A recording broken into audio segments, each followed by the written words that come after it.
Welcome back to the Crypto Lifestyle Channel. Hello TCLers, it's great to be here as always. I'm Ryan from AI on Crypto, coming here today to discuss the recent news that the global cryptocurrency exchange giant Binance is going to cease its operations in the regulatory-heavy Canadian province of Ontario.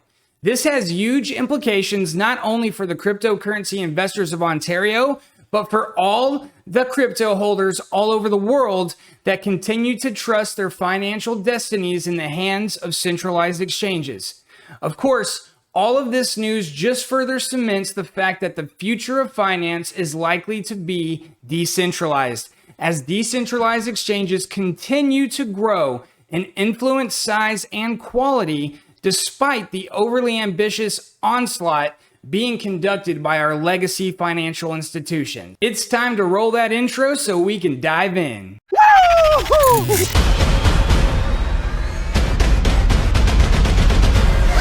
the Crypto Lifestyle, baby! This is the Crypto Lifestyle Channel. Here we talk about decentralization, crypto mass adoption, and other Bitcoin-related things that can bank us coin. We make daily cryptocurrency content covering altcoins, decentralized finance, global cryptocurrency news, and more. So if you're looking for the kind of content that's going to give you that competitive edge in the markets, then subscribe to the channel and tap that bell so you don't miss anything. We want you here in the community. I'm Ryan from AI on Crypto. You can catch me on my regular channel, link in the description below. Now, before we get into today's news, of course, I must remind you that what we say here today is meant for entertainment and information purposes only. We are not professional financial advisors. Crypto is very risky, and consult a professional before making any major decisions.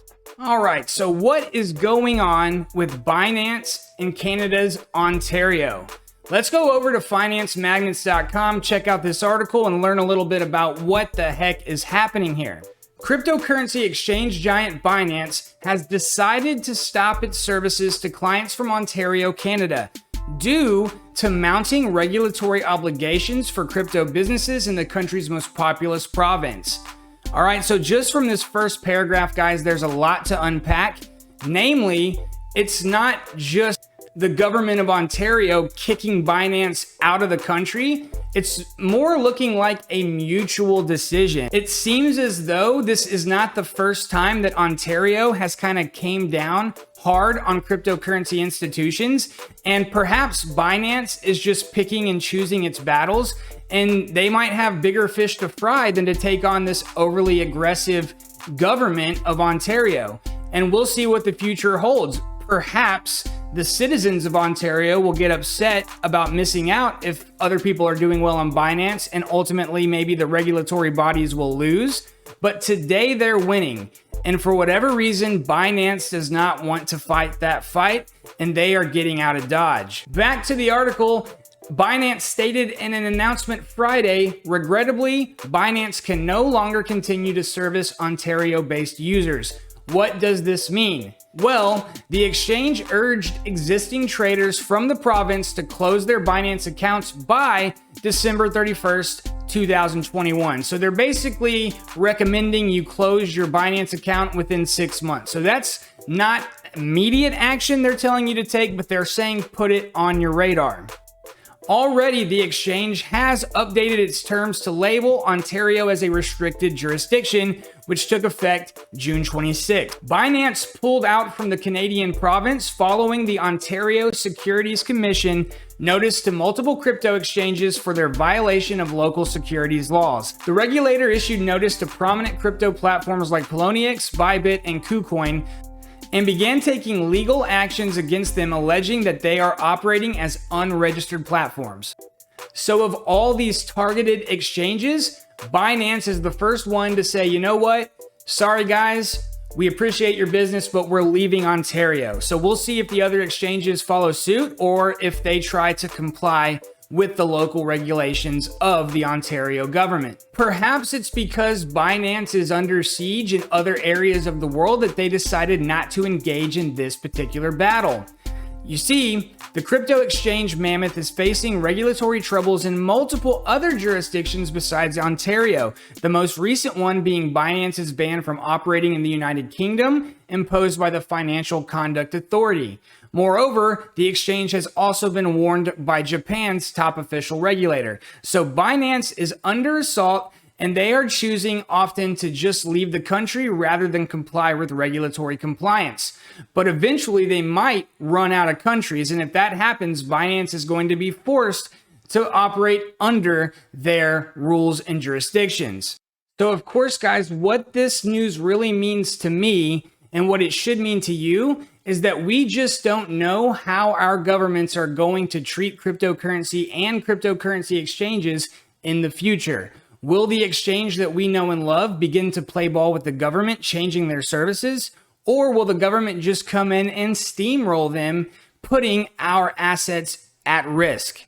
And due to the uncertainty regarding these regulations and regulatory bodies, we need to look deeper and deeper into decentralized exchanges. And this is because from a regulatory standpoint, there are a lot of challenges when it comes to regulating decentralized networks and exchanges. Taking a look at this paragraph from fintechpolicy.org, it says that decentralized cryptocurrencies challenge the premise of a regulatory system that focuses on intermediaries. When transactions are validated and effectuated by a decentralized network, there may be no central entity that a regulator can identify, exercise jurisdiction over, and hold responsible for losses, hacking, fraud, or use of the network by illicit actors. SEC Director of Corporation Finance William Hinman recently suggested in a speech that received much attention that cryptocurrencies with a decentralized structure fall outside the realm of securities regulation. Even if there are entities that exert disproportionate influence with a decentralized structure, for example, software developers, mining farms, or large owners, it may be too great a regulatory stretch to consider such entities, for example, issuers or money service businesses, within the framework of securities or anti-money laundering laws. Those entities will be forever changing and difficult to identify and exercise jurisdiction over as well. And it is exactly for this ability to stay under the radar of regulators that make decentralized finance one of the favorite topics here at the Crypto Lifestyle. That's right, guys. Here at the Crypto Lifestyle, we highly recommend decentralized financial applications. And it's not just us that sees this. Silicon Valley as well is betting big on crypto projects to disrupt finance. Miles Krupa with the Financial Times writes that Uniswap is not even 3 years old, but has already turned millions of dollars into billions for venture capitalists who bet on a new kind of cryptocurrency exchange. Instead of acting as a traditional broker, Uniswap is an automated software program that allows users to trade cryptocurrencies directly with each other without an intermediary. And this is one of the reasons why regulators find it so difficult to zero in on a decentralized financial protocol, because there is no centralized body to really go attack. Ultimately, DeFi is coming after the entire financial industry. Decentralized finance projects aim to replicate basic financial services such as lending and trading using software programs such as blockchains, cutting out traditional middlemen. But guys, nowadays it's way bigger than just Uniswap. You've got SushiSwap, PancakeSwap, and others to choose from. And not only that, it's not just exchanges that are being affected by DeFi, it's insurance. It's the tokenization of stocks with the synthetic asset movement. It's redefining decentralized collateralized loans so that you can actually get money based on your crypto bags without having to take them out and realize those gains, paying those dreaded taxes.